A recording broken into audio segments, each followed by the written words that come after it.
Welcome to Nordvana. My name is Hans, and today I'm gonna show you how to forge this. Alright, so some time ago I taught beginner blacksmithing in form of an after-work event. It was Friday evenings between 6 p.m. and 9 p.m. So it was for 100% beginners, people forging for the first time, and I would treat it as such. So I would teach them how to forge a hook, which is usually the first thing you learn, and then also a nail, a basic nail. But whenever they finished their hook and I would show them how to forge the nail, we would serve some food for barbecuing over the forge. Since this was an after work thing, people didn't have time to go have dinner, so they would get very hungry, but having just a hot dog or sausage, you can just grill. And then you could continue with the class, and then you could continue after work and go out or whatever. But leading up to this, I wanted to come up with a design for a bottle opener that you could forge just by knowing how to forge a hook. The theme was after work, and it would be really funny if you can go to the class, forge your bottle opener, and then take it with you when you go out, and you can open your bottles with it. It would be really cool. That was the idea of it. So this is the thing I came up with. It's basically one hook here and one hook on the other end. So it's an S hook with some more shape to it and just a tab for actually opening the bottles. But in theory, you can make this just using your hammer and an anvil shaped object. And I think that's just really cool. The simplicity is just lovely. So I thought I would try and make this one. Again, it was some time ago, so I don't really remember how I made it, what material I used. But I have some 8mm round bar, and this is 20 centimeters long. So I thought I would try and remake it and show you guys.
here's the old one and here's the new one. And it didn't come out nearly as good as the first one, but that's usually the case. So a few things, I could have used less material, maybe 19 centimeters instead of 20, and started my taper earlier and have a more mild taper and then more aggressively on the end. I think that would be just make the body of the bottle opener more full. This looks kind of flimsy. It's not very attractive. The shapes are not very attractive. And also the tab got a bit too close to the bend, and generally you want it in the middle of a bottle opener for most practicality, the function of it. Before you bend this curl, if you do the tab before that, you still want to get your horn in here, and if the tab is too close, it gets in the way. That could be tricky. So if you don't do the tab first, you bend this curl and then you do the tab, then maybe you would end up in the spot where you want it. So that might be the way to go. It doesn't lay flat. I gave it some shape, give some bend and such. It's not very good. I could fiddle with it a lot more. I don't really care right now, but I could. This one just lays straight flat, which I prefer, and just has better proportions overall. I think this is a really good practice to make something like this. If you're a beginner, you've made the hooks and you're kind of ready to do something else, something more fun, I really recommend trying something like this. Not necessarily this specific one, but something like this. Instead of flat bar, which is the standard bottle opener, just punch a hole and you force it out and give it some shape. You're really forced to try and create the shapes yourself. You don't get much from the material. All of this is you. So it's a really good practice in using the parts of the anvil and learning the material.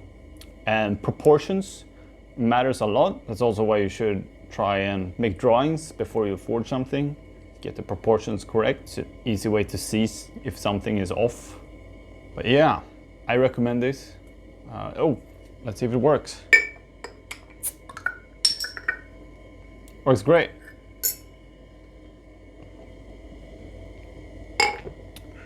All right. Anyway, thank you for watching. If you enjoyed this video, give it a thumbs up. And if you want to support me and the channel, subscribe, and I will see you in the next one. Bye bye.